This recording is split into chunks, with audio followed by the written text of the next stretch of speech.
क्रांतिरत्न क्रांतिगुरू वस्ताद लघुजी राघोजी साळवे यांचा परिचय. त्यांचा जन्म 14 नोव्हेंबर 1794 पेठ या गावात, तालुका पुरंदर, जिल्हा पुणे. वडील त्यांचे राघोजी साळवे.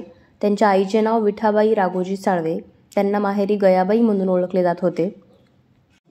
लहुजींची कौटुंबिक पार्श्वभूमी. पुरंदर किल्ल्याजवळील पेठ नावाच्या वस्तीत इसवी सन 1621 मध्ये थोरले लहुजी साळवे यांचा जन्म झाला. थोरले लहुजी साळवे म्हणजे लहुजींचे खापरपंजोबा. ते दांडपट्टा चालवण्यात निपुण होते. त्यांनी शिवाजी महाराजांना व स्वराज्याच्या शिलेदारांना दांडपट्टा चालवण्याचे प्रशिक्षण दिले होते.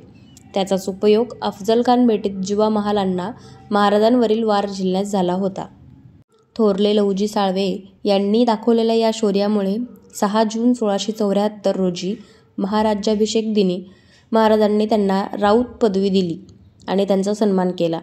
वृद्धापकाळाने थोरल्या लहुजींचे पेठ गावात 1690 मध्ये निधन झाले. राघोजी साळवे यांनी पुरंदरच्या जंगलात 1806 साली धुमाकूळ घालणाऱ्या वाघाला पकडून दुसऱ्या बाजीरावापुढे हजर केले होते. हे राघोजी साळवे म्हणजे लहुजींचे वडील. त्यांचे हे शौर्य पाहून दुसऱ्या बाजीरावाने राघोजींकडे शिकार खाण्याची जबाबदारी सोपवली होती.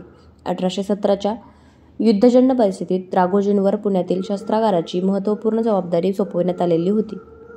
राघोजी साळवे व दादाजी नाईक. दादाजी नाईक म्हणजे उमाजी नाईक यांचे वडील.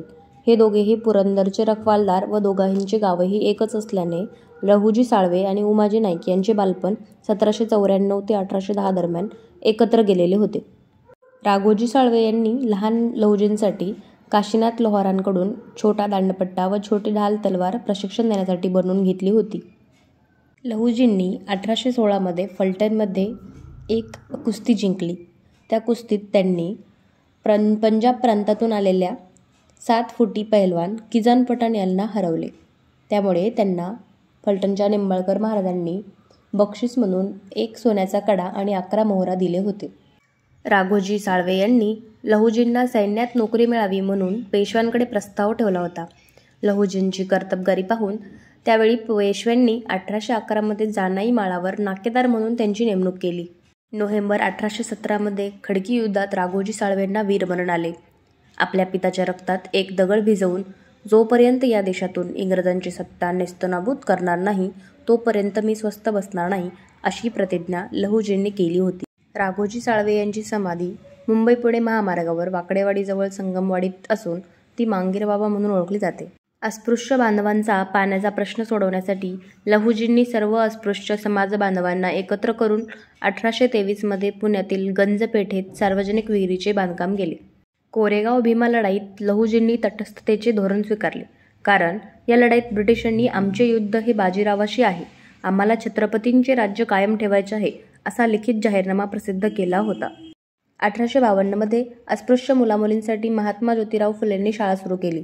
यावेळी लहुजी साळवे आणि रानबा गायकवाड यांनी अस्पृश्यांच्या वस्तीत फिरून शिक्षणाचा प्रसार केला. यासाठी त्यांनी कनिष्ठ बंधू शिवाजी यांची कन्या मुक्ता हिला शाळेत दाखल केले. तसेच शिवाजी यांचे पुत्र गणू शिवजी व धुराजी आपाजी या तालमीतील तरुणांना शिक्षक म्हणून पाठविले. 1853 मध्ये मिसेस ई जोन्स यांच्या अध्यक्षतेखाली अस्पृश्यांच्या शाळेची 2री वार्षिक परीक्षा पार पडली. त्यात एका मुलीने शाळेसाठी ग्रंथालयाची मागणी केली होती. तेव्हा लहुजी व रानबा गायकवाड यांनी गावोगावी फिरून देणग्या गोळा केल्या. लहुजींनी मांगपीर बाबा या नावाने रायगड येथे प्रार्थनागृहाची स्थापना केली. 1857च्या उठावात पुण्यात झालेल्या सशस्त्र लढ्यात लहुजी साळवे यांच्या तालमीतील पहिलवानांनी सहभाग घेतला होता. ब्रिटिशांविरुद्धच्या संग्रामात भारतीयांना विजय मिळावा यासाठी पुण्यातील जाफर मुल्ला व महम्मद यांनी जामा मशिदीत विशेष प्रार्थना केली होती. इसवी सन 1857 मध्ये सातारा येथील उठावासाठी रंगो बापूजींनी 2000 लढवय्ये जमा केले होते. यामध्ये निम्म्याहून अधिक क्रांतिकारक वस्ताद लहुजींच्याकडे प्रशिक्षण घेतलेले होते. यामध्ये कन्हैया मांग, धर्मा मांग यांना पंढरपूर येथे 4 ऑगस्ट 1857 रोजी तोफेच्या तोंडी दिले होते. तर पीर अप्पा, बंड्या रामोशी, पारलू बागल इत्यादी क्रांतिकारकांना जन्मठेप झाली होती.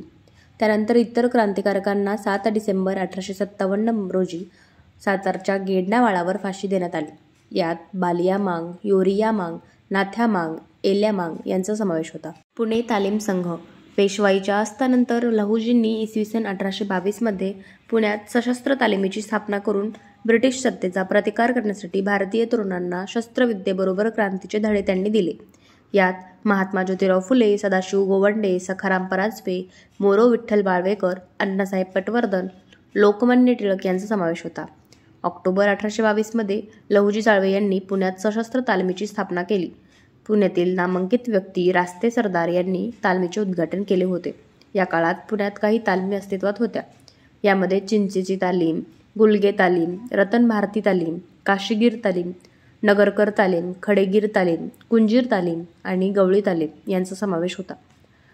महार मातंग इत्यादी मंडळींना शिकवणारी मंडळी. ही संस्था महात्मा फुलेंनी लहुजी बुवांच्या सह स्थापन केली होती. त्यांचे कार्यवाहक मोरो विठ्ठल वाळवेकर हे होते. मुक्ता साळवे. तिचा जन्म 25 डिसेंबर 1841 मध्ये झाला. तिने इयत्ता 3री मध्ये असताना महार मागण्याचे दुःख हा निबंध लिहिला होता. तो निबंध ज्ञानोदय आणि पुणे दर्शन या वृत्तपत्रांनी छापला. इंग्रज गव्हर्नर मेजर कँडी यांनी तिच्या निबंधाला प्रथम पारितोषिक दिले. सत्काराला उत्तर म्हणून मुक्ता इंग्रजीमधून म्हणाली, "sir, gives us library, not chocolates." इंग्रज रामोशी बंडात लहुजींनी किंगमेकरच्या भूमिकेत 1826 मध्ये उमाजी नाईक यास राजा म्हणून घोषित केले. लोकमान्य टिळक लहुजींबाबत म्हणतात, "युद्धकलेत निपुण आणि ज्यांच्यामुळे नतमस्तक असे व्यक्तिमत्व सध्या तरी लहुजी वस्तादांशिवाय दुसरे कोणतेही नाही." लहुजींबाबत इतर महत्त्वाचे मुद्दे. बलवान व्हा, स्वराज्य मिळवा हा मंत्र लहुजींनी तरुणांना दिला. लहुजींचे शिष्य वासुदेव बळवंत फडके हे होते.